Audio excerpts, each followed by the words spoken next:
Bonjour à tout le monde. Je viens encore ce matin vous apporter un message que j'ai intitulé « Les réponses auxquelles on se pose ». Mais avant tout, j'aimerais prier Dieu. Éternel notre Dieu, je te rends grâce pour cette belle occasion que tu nous donnes de pouvoir partager ces messages avec ton Église. Père, nous savons qu'à travers ces messages, tu donneras des réponses aux personnes qui se posent des questions qui les dérangent. Merci Saint-Esprit parce qu'à travers ta parole que nous pouvons découvrir toutes les réponses qu'on peut se poser dans notre existence ici-bas. Gloire soit rendue à toi parce que tu ne nous as pas laissés orphelins. Tu nous as envoyé le Saint-Esprit et c'est lui qui nous conduit et c'est lui qui nous parle et c'est lui qui nous dirige et c'est lui qui nous montre les chemins. Merci pour l'autorité que tu nous as donnée sur Satan, le diable, qui tourmente nos vies. Je m'oppose à lui au nom de Jésus et je proclame la victoire de Christ dans notre vie de tous les jours. Gloire et louange à toi, ô Dieu, sois béni au nom de Jésus. Amen.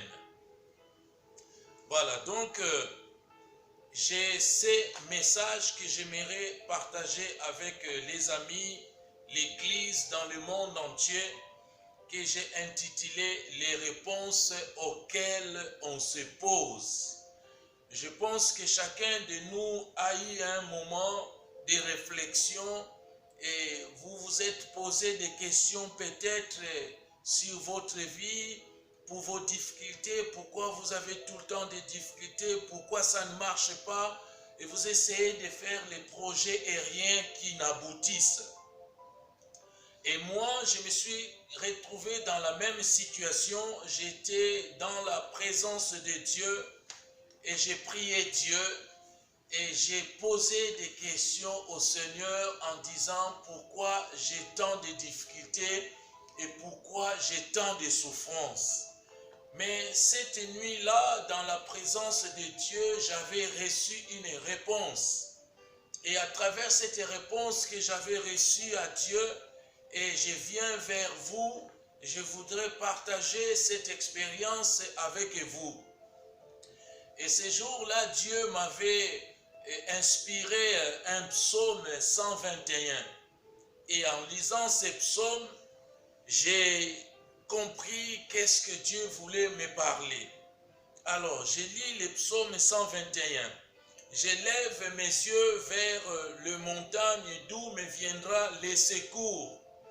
Le secours me vient de l'Éternel qui a fait les ciels et la terre, qui ne permette pas à ton pied de trébucher, qui ne somnole pas celui qui te garde.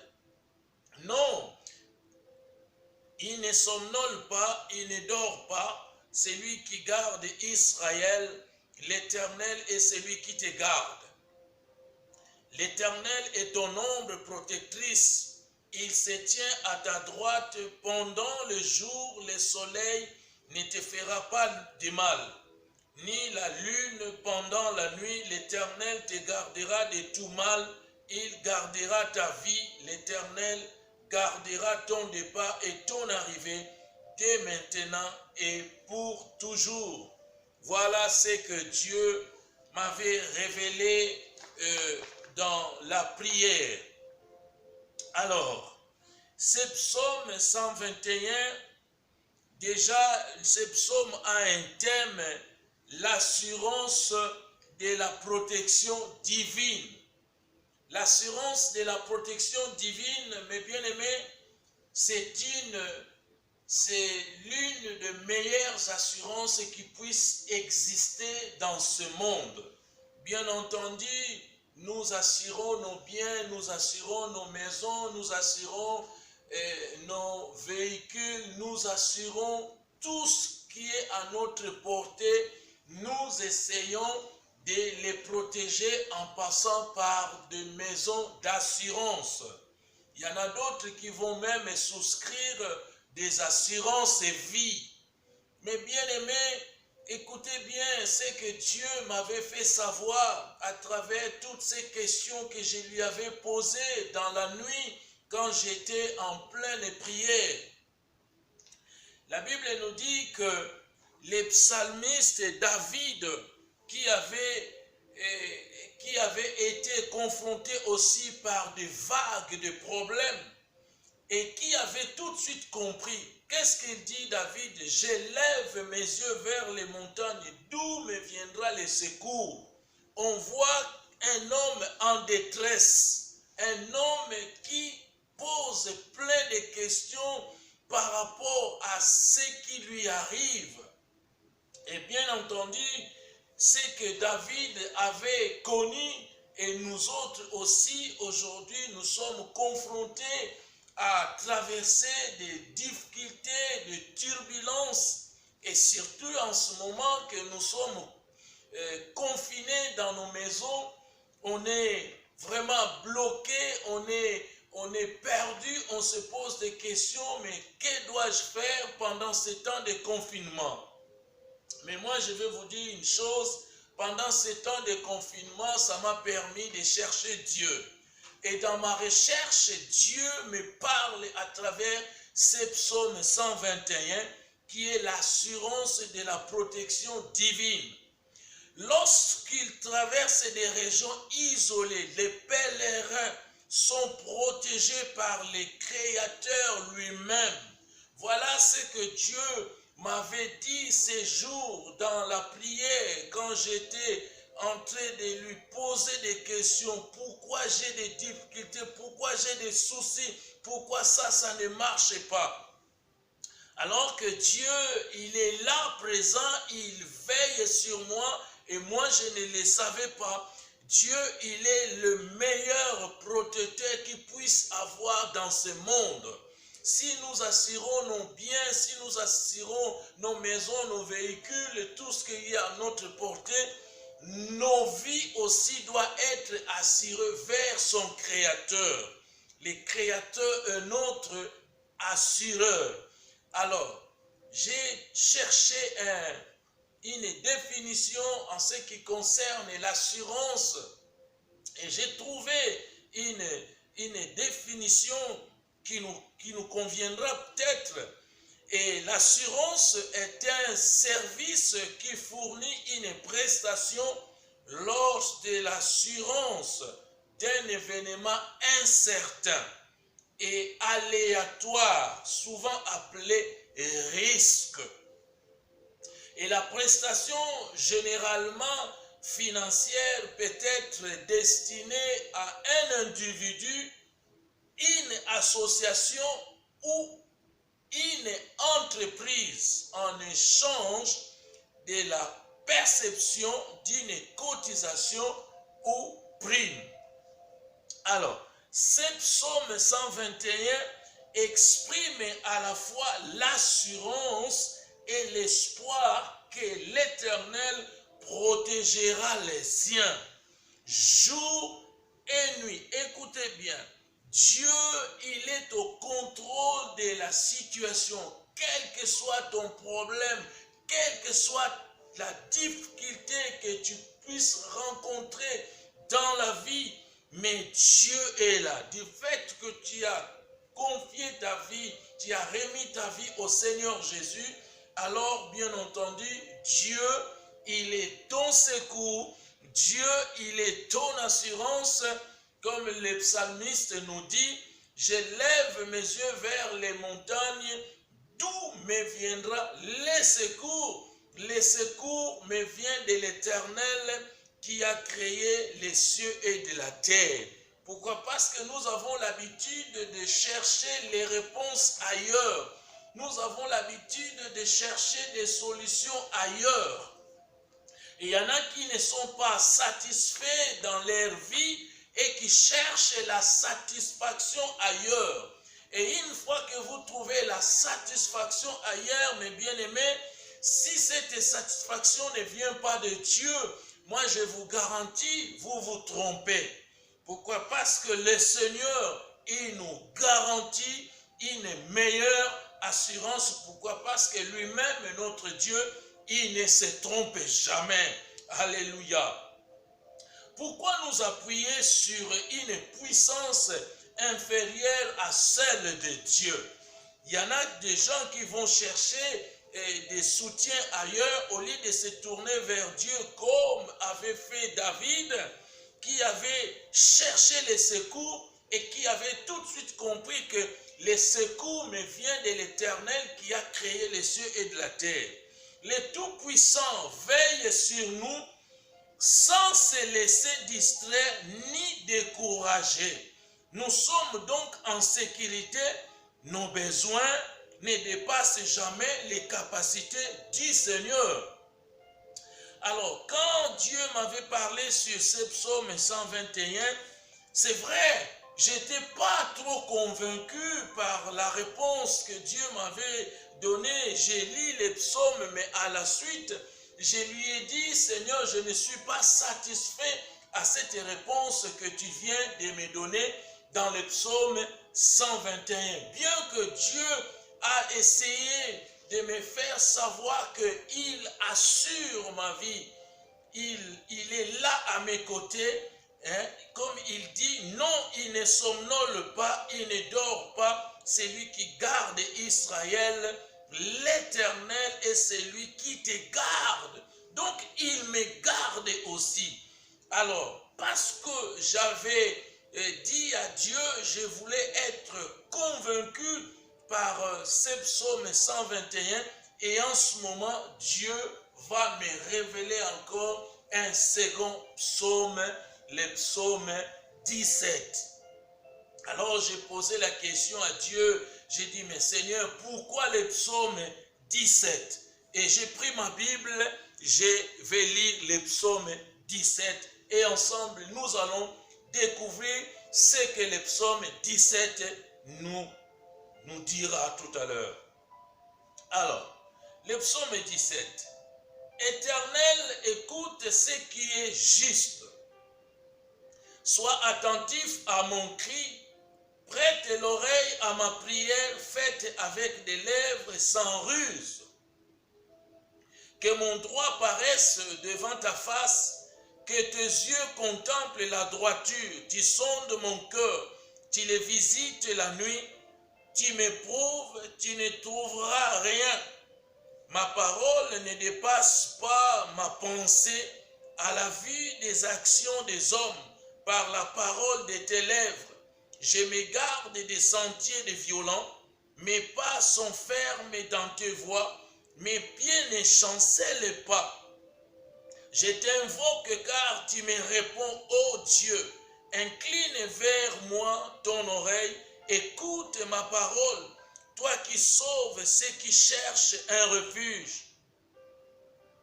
Montre les merveilles de tes bienfaits par ta droite contre les assaillants. Garde-moi comme la prunelle de l'œil, cache-moi à l'ombre de tes ailes, contre les méchants qui me persécutent, contre mes ennemis acharnés qui me cernent. Ils me renferment dans leur graisse, leur bouche parle avec orgueil.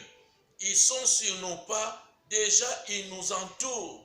Ils jettent les yeux sur nous pour nous étendre à terre. On dirait un lion avide de déchirer un lionceau aux aguets dans son repaire. Lève-toi, Éternel, marche à sa rencontre. Fais-les plier, délivre-moi du méchant par ton épée. Des hommes par ta main, Éternel, des hommes de ce monde, leur part est dans la vie et tu remplis leur ventre de ce que tu as mis en réserve. Leurs fils sont rassasiés et ils laissent l'air superflu à leurs jeunes enfants.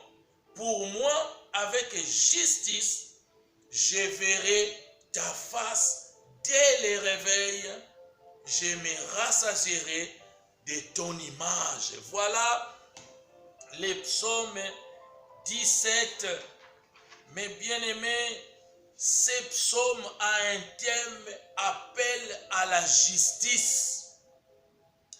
Face aux fausses accusations et aux persécutions que nous puissions connaître dans notre vie. Et le roi David a été persécuté, nous connaissons bien, par le roi Saül.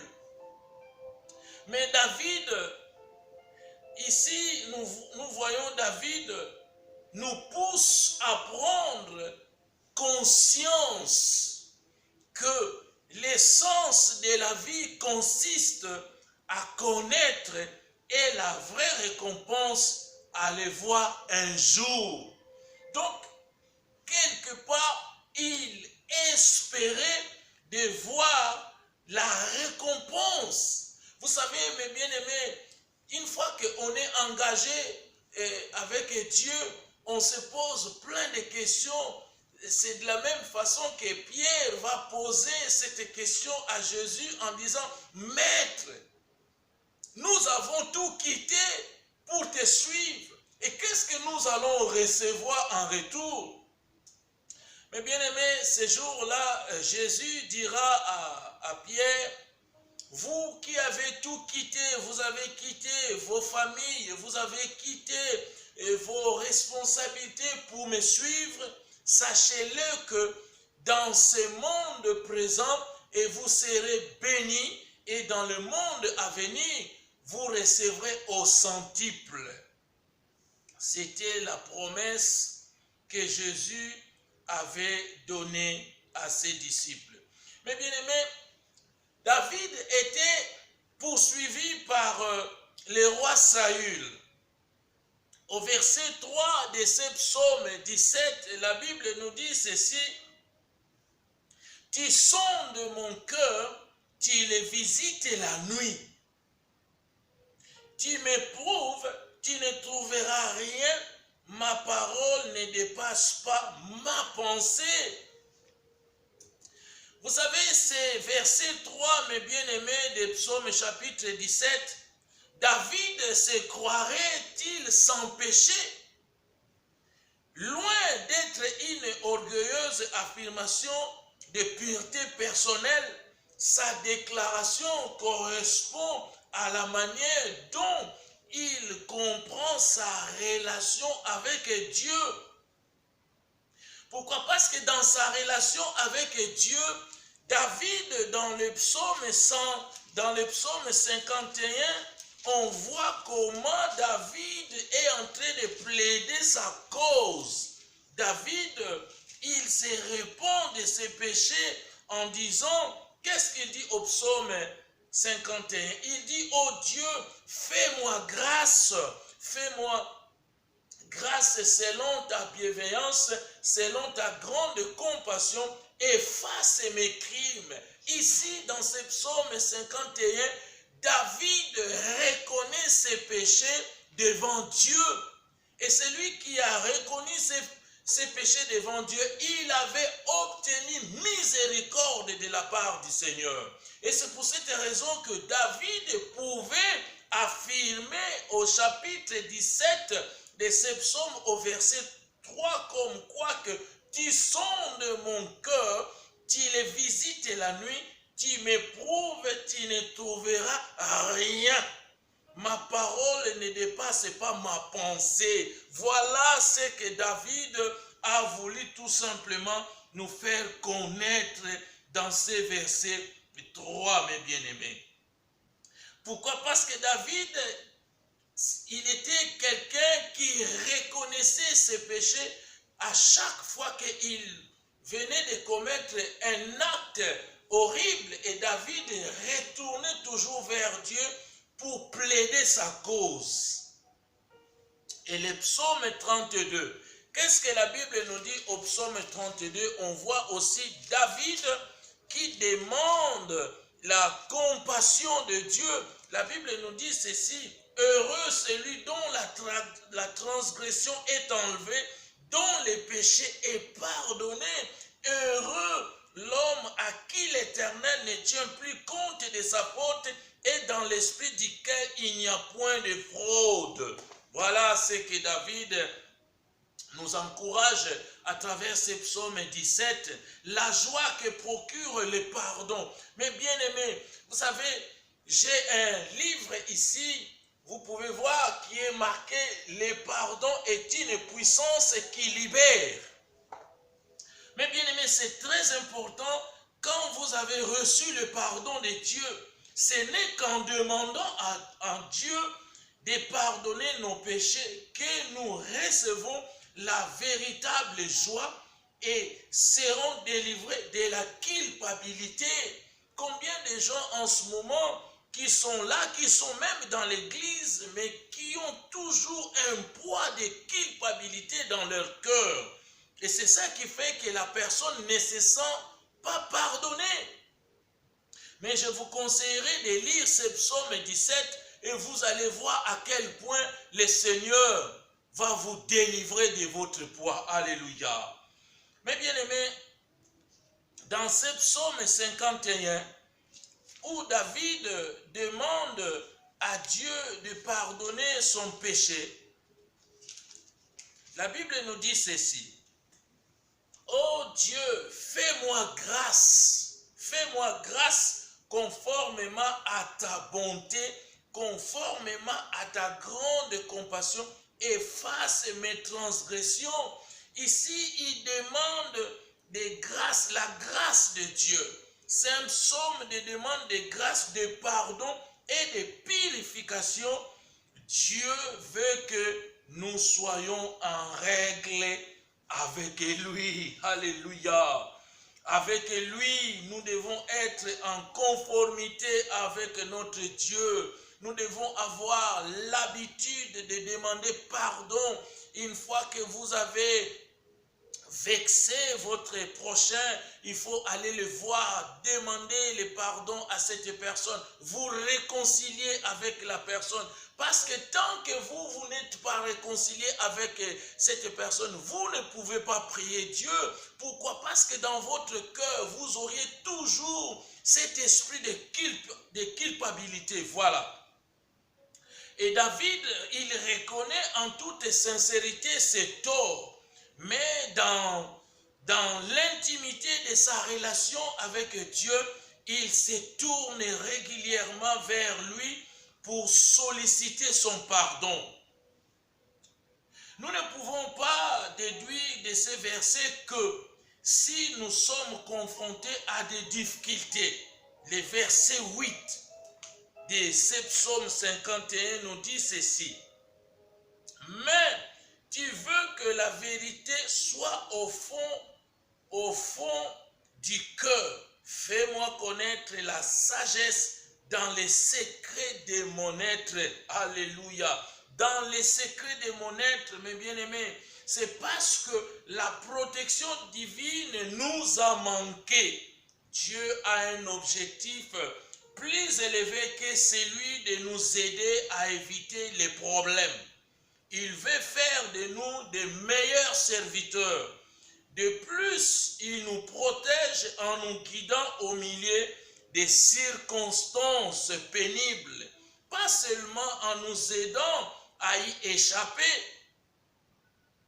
mais l'expression « l'ombre des ailes » est une manière poétique d'évoquer la protection divine. Dieu nous garde de la même manière qu'une poule protège ses petits en les recouvrant de ses ailes. Moïse a utilisé une image similaire dans Deutéronome chapitre 32 au verset 11. Nous allons lire la parole du Seigneur. Alors, la Bible nous dit ceci. 32 au verset 11.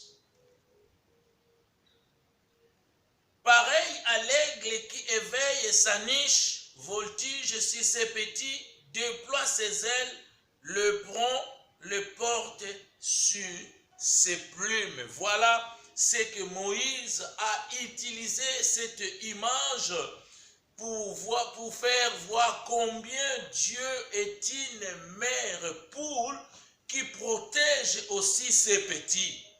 Alors, les Israélites n'ont aucune excuse pour abandonner Dieu. Il les a protégés comme un berger rempli d'amour. Il les a gardés aussi précieusement que la prunelle de ses yeux. Il les a portés comme un aigle les fait pour sa progéniture.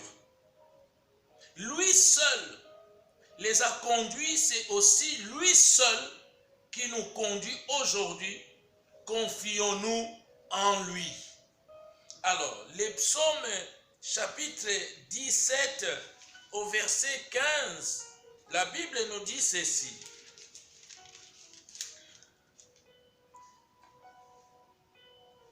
La Bible nous dit ceci au verset 15. Quant à moi, couvert de justice, je te verrai de le réveil, je me rassasierai de ton image. Alléluia, alléluia. Vous savez, mes bien-aimés, nous nous trompons nous-mêmes quand nous mesurons notre réussite ou notre bonheur au montant de notre fortune. En plaçant la prospérité au sommet de notre échelle de valeur, nous laissons le pouvoir, les plaisirs et la sécurité matérielle éclipser une valeur éternelle, celle de notre relation avec Dieu. Ceux qui pensent devenir plus heureux en acquérant des richesses découvrent enfin de compte que celles-ci n'apportent pas une pleine satisfaction et que le plaisir est passager.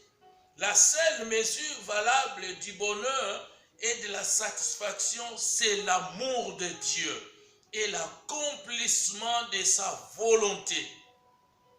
Et pour trouver le vrai bonheur, il faut accorder plus d'importance à la relation avec le Seigneur qu'à la réussite terrestre. L'expression dès le réveil indique que David croit à une vie après la mort. Même si la croyance à la résurrection n'était pas courante à l'époque de l'Ancien Testament, plusieurs versets montrent qu'elle était partiellement comprise dans Psaume chapitre 16 au verset 10. La Bible nous dit ceci. Car tu n'abandonneras pas mon âme au séjour de mort, tu ne permettras pas que ton bien-aimé connaisse la décomposition. Alléluia. David affirme avec assurance que Dieu ne les laissera pas moisir dans la tombe. Et beaucoup ont peur de la mort parce qu'ils ne peuvent ni la contrôler ni la comprendre. En tant que croyants, nous avons la certitude que même à notre mort, Dieu ne nous oubliera pas. Il nous ramènera à la vie pour que nous soyons pour toujours avec lui. C'est là que se situe notre réelle sécurité sur la résurrection. Dans Job chapitre 19, Job chapitre 19,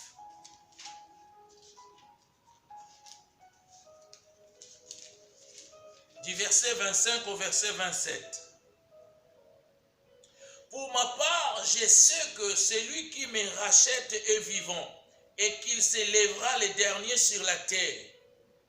Quand ma peau aura été détruite en personne, je contemplerai Dieu.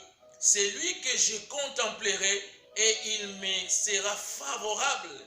Mes yeux le verront et non c'est d'un autre. Au plus profond de moi, je n'en peux plus d'attendre. Voilà Job qui s'attendait aussi à connaître la résurrection.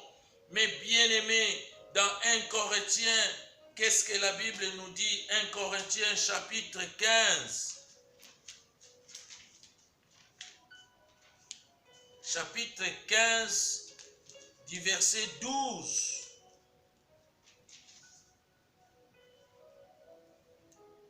La Bible nous dit ceci. Je vous rappelle, frères et sœurs, l'évangile que je vous ai annoncé, que vous avez reçu et dans lequel vous tenez ferme. C'est aussi par lui que vous êtes sauvés si vous les retenez dans les termes où je vous l'ai annoncé. Autrement, votre foi aurait été inutile. Je vous ai transmis avant tout les messages que j'avais moi aussi reçus. Christ est mort pour nos péchés conformément aux Écritures. Il a été enseveli et il est ressuscité le troisième jour conformément aux Écritures. Ensuite, il est apparu à Céphas, puis aux 12. Après cela, il est apparu à plus de 500 frères et sœurs à la fois, dont la plupart sont encore vivants et dont quelques-uns sont morts. Ensuite, il est apparu à Jacques, puis à tous les apôtres. Après eux tous, il m'est apparu à moi aussi, comme à un enfant né hors terme. En effet, je suis le plus petit des apôtres et je ne mérite même pas d'être appelé apôtre parce que j'ai persécuté l'église de Dieu. Mais par la grâce de Dieu, je suis ce que je suis et sa grâce envers moi n'a pas été sans résultat. Au contraire, j'ai travaillé plus que tous, non pas moi toutefois, mais la grâce de Dieu qui est avec moi. Ainsi donc, que ce soit moi ou que ce soit eux, voilà les messages que nous prêchons et voilà aussi ce que vous avez cru. Alléluia. Et dans 1 Thessaloniciens chapitre 4, au verset 13, qu'est-ce que la Bible nous dit au sujet de la résurrection? La Bible nous dit ceci, au verset 13. La Bible nous dit ceci.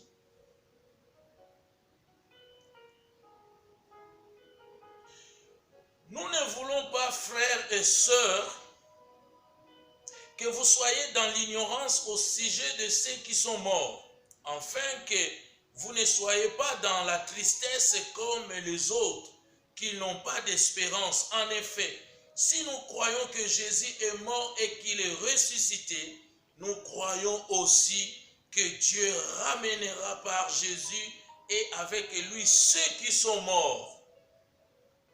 Voici ce que nous vous déclarons d'après la parole du Seigneur, nous les vivants, restés pour le retour du Seigneur, nous ne dévancerons pas ceux qui sont morts. En effet, le Seigneur lui-même a un signal donné à la voix d'un archange et au son de la trompette de Dieu descendra du ciel et ceux qui sont morts en Christ ressusciteront d'abord.